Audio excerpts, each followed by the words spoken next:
Good morning students. आज हम आपके सामने लेके आए हैं एक ऐसा ग्रामर का टॉपिक जो हर क्लास के लिए बहुत ही इम्पोर्टेंट होता है और ना केवल ये बोर्ड एग्ज़ाम की दृष्टि से इम्पोर्टेंट होता है बल्कि यह कंपटीशन की दृष्टि से भी बहुत इम्पोर्टेंट होता है। तो ये टॉपिक मैंने ये टॉपिक जो ग्रामर का एक टेंस का टॉपिक है, correct form of the verb.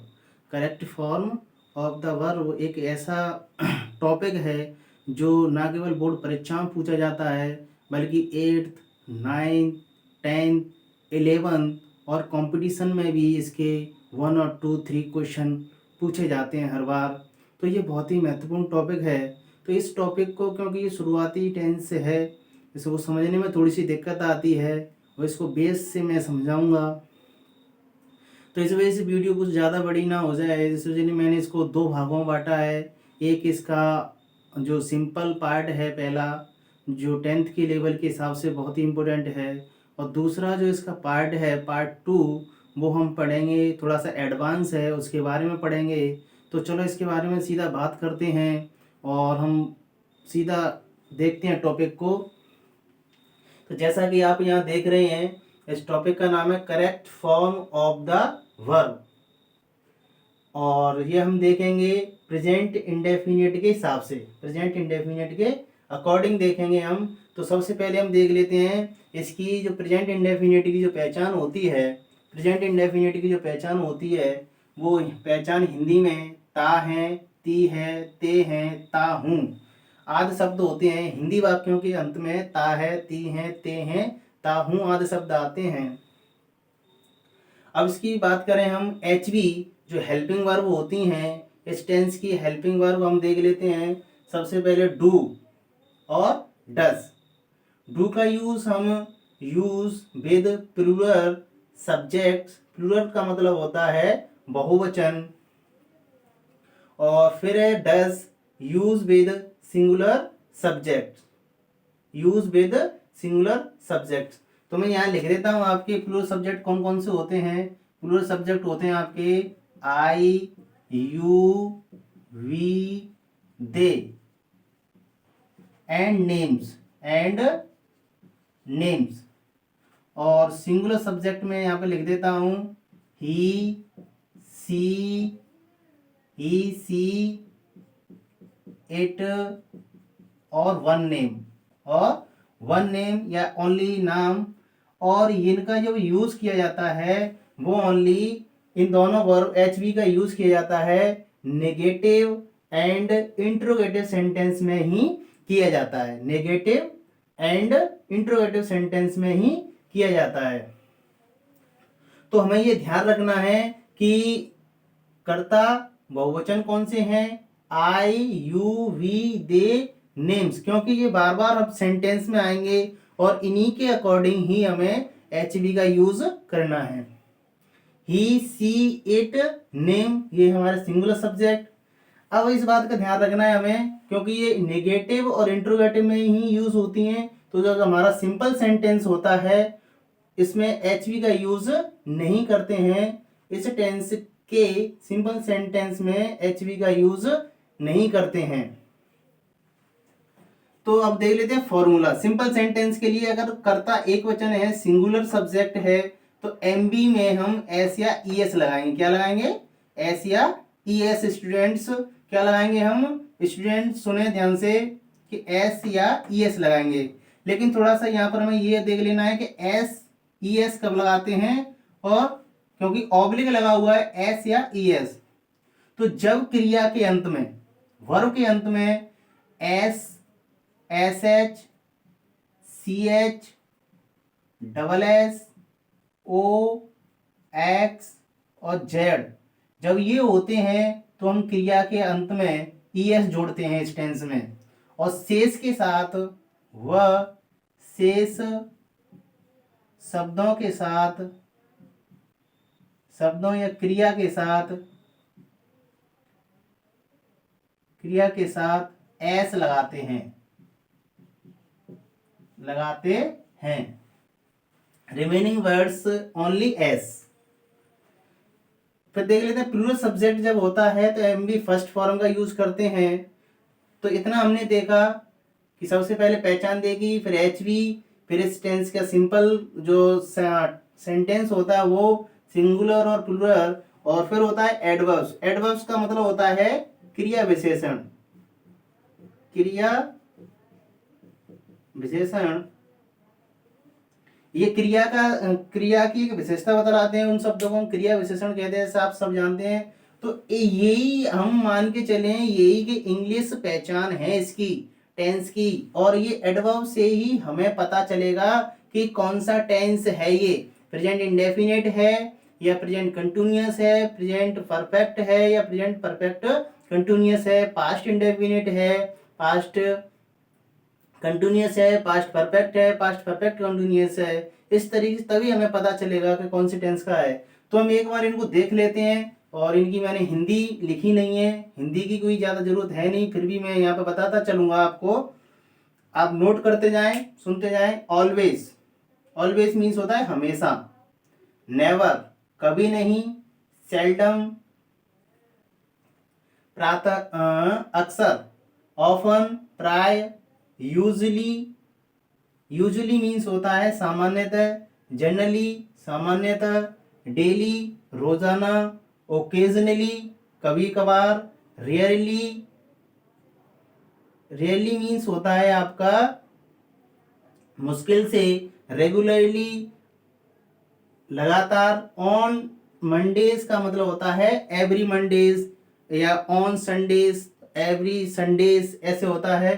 फिर हम देख लेते हैं समटाइम्स, वंस अ डे, यानी वंस का मतलब होता है दिन में एक बार, ट्वाइस अ डे दिन में 2 बार, थ्राइस अ डे दिन में 3 बार, और थ्राइस अ डे नहीं होता है, वो 4 टाइम्स होता है। और एवरी प्लस टाइम, ये ध्यान रखना है बस आपको, एवरी प्लस टाइम इसका वेरी इंपॉर्टेंट है, क्योंकि इस एवरी आता है और एवरी के साथ में टाइम लग जाए, जैसे every day, every week, every month, every year, every hour. तो इस तरीके से एवरी फोर्टनाइट, फोर्टनाइट, फोर्टनाइट का मतलब होता है पखवाड़ा, जो 14 डेज का होता है। तो हम बात करते हैं एग्जाम्पल्स की। एग्जाम्पल के जरिए अब हम समझेंगे कि इस टेंस को कैसे भरते हैं। तो स्टूडेंट्स यहाँ पर ध्यान से देखेंगे। सबसे पहले हम देखते हैं कि यहाँ से लेकर पूरे सेंटेंस में कोई एडवर्ब आया है क्या, और जब एडवर्ब आता है तो उसी टेंस की हम एच बी, और उस एच बी के अनुसार हम एम बी लगाते हैं। तो देख लेते हैं। नेवर, नेवर, नेवर इस टेंस की एडवर्ब है, नेवर इस टेंस की एडवर्ब है, नेवर इस टेंस की एडवर्ब है। तो नेवर से हमें पता चला ये कौन सा टेंस है, प्रेजेंट इंडेफिनिट। प्रेजेंट इंडेफिनिट पता चला, तो कर्ता को फिर हम देखेंगे कर्ता, क्योंकि वाक्य कैसा है, बिल्कुल सिंपल, सिंपल है। और आप ऐसे भी जानते हैं, जान सकते हैं इसमें नॉट और क्वेश्चन वर्ड नहीं हो, क्वेश्चन मार्क नहीं हो, तो समझ लो ये सिंपल सेंटेंस है। तो सी एक वचन है, आप देख रहे होंगे सी एक वचन है, सिंगुलर है, तो इसके साथ में हमें क्या लगाना है, एस या ई एस। अब इसमें डबल एल है, तो आप देखेंगे इनमें से कोई भी वर्ड नहीं है इसके पीछे, तो आप क्या लगाएंगे, एस, क्या लगाएंगे, एस। तो क्या लगाएंगे इसमें, टेल्स। समझ गए होंगे आप। तो दूसरा देख लेते हैं, इसमें शुरू से लेकर एंड तक आप देख रहे होंगे कि यहाँ हमें ये एडवर्ब मिला है ऑलवेज, हमेशा। और यहाँ पर देखें आप, ये कौन सा करता है, यू, करता बहुवचन, यानी कि प्लूरल सब्जेक्ट। और प्लूरल सब्जेक्ट आपने देखा है, ये प्लूरल सब्जेक्ट आपका यहाँ है और प्लूरल सब्जेक्ट आपका ये है, तो इसके साथ में ओनली क्या लगाते हैं, एम बी फर्स्ट। तो यू के साथ में ये, और वर्ब हमेशा एम बी कर्ता बहुवचन में ही होती है, यानी कि एम बी प्लूरल में ही होती है। तो ये प्लूरल किसका हम ले लेंगे, एल्फ, क्या ले लेंगे, हेल्प। इसके बाद देखेंगे Shrimati dot dot dot not make, यानी कि इसमें नॉट आ गया, ये नेगेटिव पूछ रहा है। और यहाँ पर देख लो कि एच बी का हम यूज कब करते हैं, नेगेटिव और इंट्रोगेटिव सेंटेंस में। तो नॉट मेक मिस्टेक डेली, तो यहाँ हमने देखा कि ये डेलीज का एडवर्ब है। तो एडवर्ब है तो हम देख लेंगे इसमें श्रीमती वाला, तो एडवर्ब है तो अब श्रीमती कौन सा वचन है, एक वचन, इसके साथ में डज नॉट मेक, क्योंकि इसके साथ में डज के साथ हमेशा एम बी फर्स्ट आती है। इसके बाद ये वाला और रह गया है, इसको देख लेते हैं। Kamal and Ranu dot dot dot do it daily. तो इसमें देखा हमने ये एडवर्ब है इसका, तो ये एडवर्ब मिल गया हमें डेली मीन्स रोजाना। तो आप देखेंगे अब ये क्या है, डू, एम बी है यहाँ पर। तो ये दोनों क्या हैं, कर्ता बहुवचन, दो सब्जेक्ट अभी आपको बताया था नेम्स, यानी दो या दो से अधिक। तो यहाँ पर आपको एम बी फर्स्ट की फर्स्ट लगा देनी है, डू। अब यहाँ देखेंगे शुरू में ये सी है और यहाँ पर क्वेश्चन वर्ड लगा हुआ है, इसका मतलब ये इंट्रोगेटिव है। तो यहाँ पर आप देखेंगे समटाइम्स मिल गया आपको समटाइम्स। तो समटाइम्स के हिसाब से हम, और फिर सब्जेक्ट देख लो, हर, मदर एक वचन, तो हम लगाएंगे यहाँ पर डज, यानी कि सिंगल सब्जेक्ट। और यहाँ पर डज के साथ में यानी कि डू डज डिड के साथ हमेशा एम ई फर्स्ट आती है। इस वाक्य में आप देखेंगे कि ये है आपकी सेल्डम।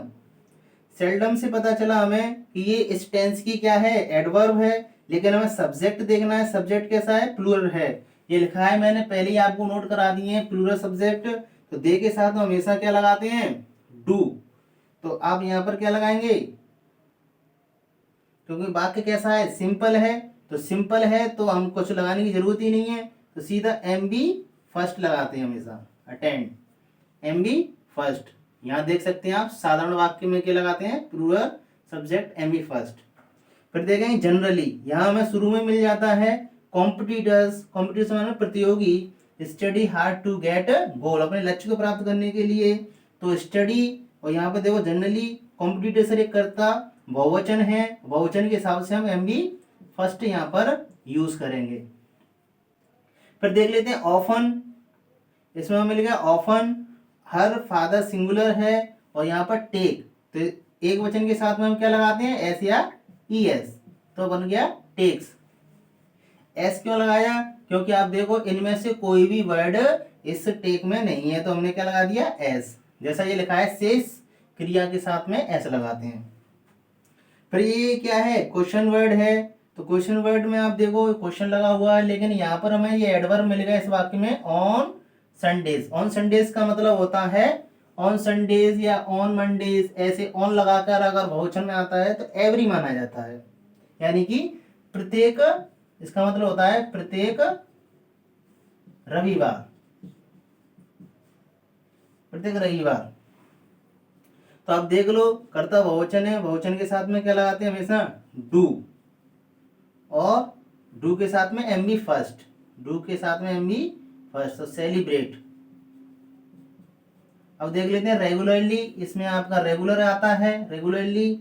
और आप देखेंगे ये नेगेटिव सेंटेंस है, तो नेगेटिव की सेंटेंस के साथ हमेशा एक वचन है तो डस नॉट, और फाइंड, फाइंड का फाइंड आ जाएगा हम। फिर देख लेते हैं यूजुअली, रतन एक वचन, यूजुअली हमें एडवर्ब मिल गया इसमें।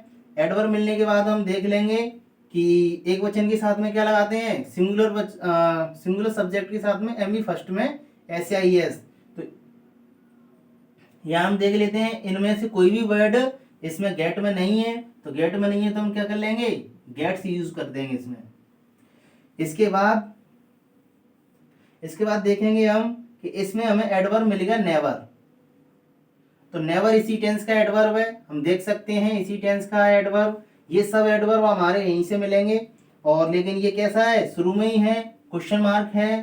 तो हिज पेरेंट्स का मतलब होगा कर्ता बहुवचन, बहुवचन का मतलब प्लूरल सब्जेक्ट, तो हम लगाएंगे यहाँ पर डू, और यहाँ पर लगा देंगे एम बी फर्स्ट। लीव की लीव लिख देंगे, लीव मीन्स होता है छोड़ना। तो मैं आशा करता हूँ कि इस तरीके से आपको ये वीडियो पसंद आई होगी और ये मैटर समझ में आया होगा। अगर फिर भी कोई अगर दिक्कत है तो आप मुझसे पूछ सकते हैं।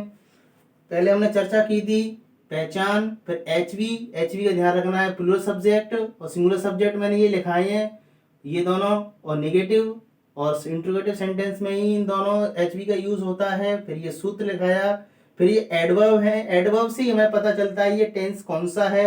और फिर हमने ये एग्जाम्पल आपके सामने किए हैं। तो आप भी ऐसे सेंटेंस करें, प्रैक्टिस करें ज़्यादा से ज़्यादा। और इसका हम दूसरा पार्ट लेके आएंगे जो थोड़ा सा एडवांस होगा, जो किसी के लिए भी लाभदायक होगा।